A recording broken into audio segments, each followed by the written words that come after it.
जय शिवराय। नमस्कार शेतकरी बांधवांनो, आपण पाहणार आहोत पुणे FMC पुणे गुलटेकडी मार्केट यार्डातील कांदा बाजारभाव आज म्हणजेच 11 एप्रिल 2025 रोजीचे। आज पुणे FMC मध्ये गुलटेकडी मार्केटमध्ये 110 गाड्यांची कांदा आवक झाली होती। बाजारभाव फुल गोळे कांदे 120 ते 130 रुपयाने फुल गोळे कांद्यांना बाजारभाव पुणे FMC मध्ये पाहायला मिळाले।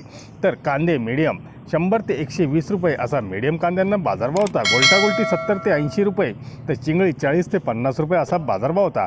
हलके कांदे कच्चे कांदे 80 ते 90 रुपये प्रति 10 किलो असा बाजारभाव पुणे FMC गुलटेकडी मार्केट यार्डमध्ये पाहायला मिळाले। धन्यवाद। व्हिडिओ आवडला शेअर लाईक नक्की करा, चॅनलला सबस्क्राइब करा, बेल आयकॉनला क्लिक करा।